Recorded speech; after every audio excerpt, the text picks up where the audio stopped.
Ipinagkaloob nila ang kanilang katapatan sa akin matapos kong makamit ang kalayaan sa pananalapi. Agarang niyakap ni Liu Menglu si Shen Yuan at hinalikan ito, sabay sabing, kahit anong kotse basta mas mababa sa 3 milyon at ako ang pipili. Shen Yuan, mahal na mahal kita. Tahimik na napaisip si Shen Yuan habang tinititigan ang namumulang si Liu Menglu, kahit mas gumagastos ako, mas malaki naman ang cashback na nakukuha ko. Bumili ako ng bahay para kay Nana na nagkakahalaga ng 3 milyon. Kung gagastos ako ng mas malaki pa para sa kotse ni Liu Menglu, ano kaya ang iisipin ni Nana? Sabi ni Liu Menglu, "Yehey! Matagal ko nang gusto ang Porsche. Sa pagkakaalam ko, nasa 2 milyon yon. Okay lang ba?" Sagot ni Shen Yuan, "Sige." Sabi pa ni Liu Menglu, napag-usapan na rin namin ito ni Nana dati, pero mas gusto niya ang Maserati. Tiningnan ko rin yon, ang ganda talaga. Nalito si Shen Yuan at nagtanong, gusto ni Nana ng Maserati? Sagot ni Liu Menglu, gusto mo rin ba siyang bilhan ng kotse? Sabi ni Shen Yuan, sa totoo lang, may plano talaga akong ganoon. Tahimik na napaisip si Liu Menglu, napakaswerte ni Nana. May bahay at kotse na siya, lampas 5 milyon na yon. Hindi, Liu Menglu, bakit ka ba nag-aalala sa mga bagay na to? Kakasimula niyo pa lang ni Shen Yuan. Matuto kang makontento at i-enjoy ang buhay. Ilang sandali pa, nagpadala ng mensahe si Liu Menglu kay Hao Qianqian, at sumagot si Hao Qianqian, "Menglu, sabi ng kaibigan ko nakita ka raw kagabi sa Grand Hyatt. Doon ka ba talaga nagstay?" Sabi ni Liu Menglu, "Unang beses ko kagabi lang eh." Sabay padala ng meme ng pusang kumakagat sa unan at parang iyak. Gulat at naguguluhan si Hao Qianqian, "Ha? Kanino?" Mayabang na sagot ni Liu Menglu, "Sino pa ba kundi si Shen Yuan? Ang tanga ko. Lumambot puso ko kaya sumama ako sa kanya." Tahimik na naiinis si Hao Qianqian, "Lulu, masyado namang pa-victim. Mutual na desisyon yan, bakit mo ginagawang parang pinilit ka? Sa pagkakakilala ko sa kanya, sigurado ako siya ang unang kumilos kay Shen Yuan. Teka, ibig bang sabihin, pati yung isa ko pang best friend naka-jackpot na rin sa luxury cruise? Hay! Magkakaibigan nga kami, pero bakit parang ako ang pinakakawawa? Ang unfair." Biglang nagbihis si Shen Yuan at nagsabi, "Coach Liu, pumili ka na lang ng gusto mong kotse. Ipadala mo sa akin ang account info at ako na ang magta-transfer ng bayad." Umabot sa 86 ang rating ng puso ni Liu Menglu kay Shen Yuan. Namula ito at nagsabi, "Sige." Habang isinusuot ni Shen Yuan ang kanyang polo, napaisip siya, ang highest score kagabi sa basketball ay 82, pero ngayon 86 na. Mukhang papalapit na kami sa bonus reward kapag umabot ng 90.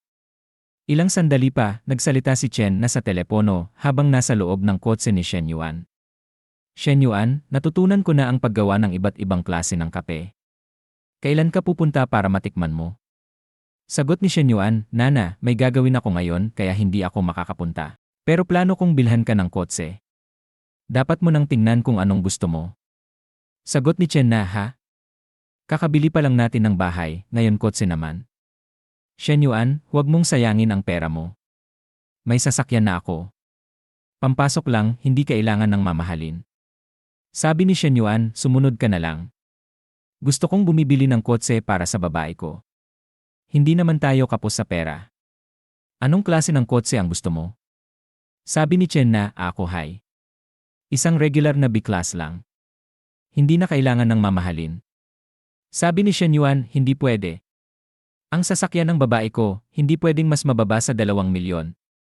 Nagulat si Chen na at nagsabing, 2 milyong piso. Sobrang laki niyan. Una ang bahay, tapos ngayon supercar naman." Sabi ni Shen Yuan, "Hindi ba malapit na ang kaarawan mo?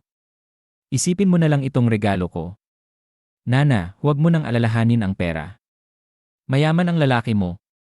Nga pala, Nana, kung sakaling may mangyari sa amin ni Liu Menglu, masasaktan ka ba?" Sabi ni Shen Yuan sa sarili, "Mas mabuti nang ako na mismo ang magsabi kaysa mabalitaan pa niya sa iba."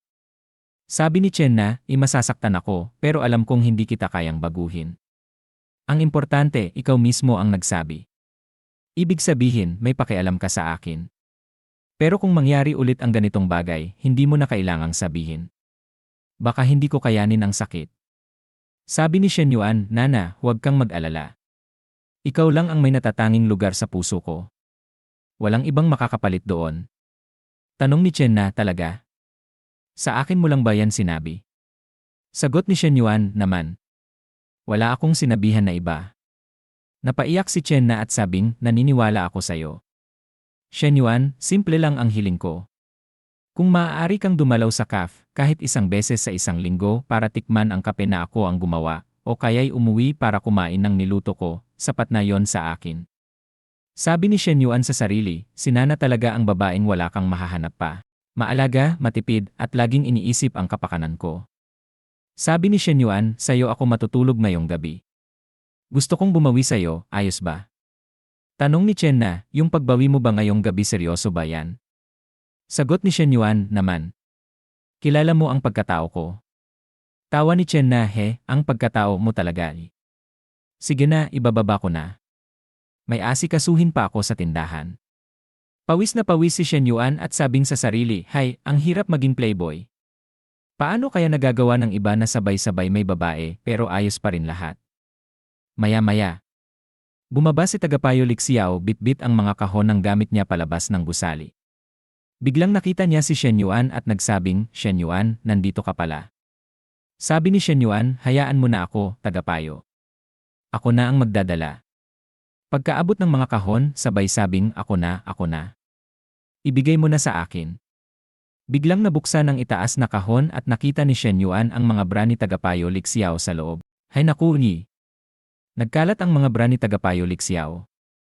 Na-imagine bigla ni Shen Yuan ang tagapayo suot ang pink na sexy na panloob habang nakangiti at nakapamiwang. Shen Yuan, gusto mo ba ng pink? Isa pang imahinasyon, bumulong si Lixiao ng malambing, mas gusto mo ba ng puti? O baka langit na bughaw ang trip mo? Namula si Shen Yuan at sabing sa sarili, sana totoo na lang sana yon. Namula rin si tagapayo Lixiao at sabing, Shen Yuan, ako na ang pupulot ng mga yon. Ikaw na ang magbuhat ng iba pa. Yumuko siya para pulutin ang mga kalat habang si Shen Yuan ay tumalikod ng nahihiya. Maya-maya, dumating si Ate Limeng dala ang iba pang mga kahon at inilagay sa kotse ni Shen Yuan. Hindi ka kasya sa isang biyahe. Siguro mga 2 pa. Kayo na muna. Tumango si tagapayo Lixiao at nagsabing, sige. Tinitigan ni Ate Limeng si Shen Yuan habang ito'y pinapawisan, halatang hindi pa rin siya kampante rito. Pagkalipas ng ilang minuto habang nagmamaneho, sinabi ni tagapayo Lixiao, Shen Yuan, iset mo ang ruta sa distrito ng Dongsheng. Sumagot si Shen Yuan, sige, tara na po, tagapayo. Habang nasa daan, dagdag pa ni tagapayo Lixiao, Shen Yuan, huwag mong masyadong pansinin si ate. Ganyan lang talaga ang ugali niya. Hindi naman siya galit o may sama ng loob. Sagot ni Shen Yuan, okay lang. Sa totoo lang, mas maayos pa nga siya kumpara sa dati. Tumingin sa bintana si tagapayo Lixiao at nagsabing, hindi naman siya ganyan dati. May boyfriend siya noong college. Nakita ko pa ang mga litrato, gwapo, may salamin, parang matinong lalaki. Maganda ang relasyon nila kahit long distance. Pero isang Pasko, pinuntahan siya ni ate. Pagdating niya, nakita niyang may kayakap na ibang babae ang lalaki at papasok pa sila sa hotel. Wasak na wasak si ate at mula noon, nawalan na siya ng tiwala sa mga lalaki. Gulat na sabi ni Shen Yuan, mga lalaking ganyan, basura ng lipunan. Natawa si tagapayo Lixiao at sabing, haha. Ikaw? Hindi ka ba basura? Buong kumpiyansang sagot ni Shen Yuan, syempre hindi. Ako ang pinakamatino. Ikaw? Ano ang tingin mo sa mga lalaki? Sagot ni tagapayo Lixiao, ako. Sinusubukan ko lang maging normal. Wala naman akong karanasang katulad ng kay ate, kaya wala akong masamang iniisip. Tanong ni Shen Yuan, ako? Ano ang tingin mo sa akin? Namula si tagapayo Lixiao. Bahagya siyang gumalaw ng pwesto, dahilan para lalong dumikit sa seatbelt ang dibdib niya. Kitang-kita ang malambot niyang kurba habang nakatingin siya kay Shen Yuan. At dito na nagtatapos ang video natin ngayon. Maraming salamat sa panonood, sobrang na-appreciate ko kayo lahat. Kung nagustuhan niyo ang content, huwag kalimutang i-like at mag-subscribe para hindi niyo ma-miss ang susunod na mga videos. May gusto kayong sabihin o may tanong? Mag-comment lang sa baba, gusto kong marinig ang opinyon nyo. Hanggang sa susunod, mga kagoto. Stay awesome, stay curious, at kita-kit sa next video.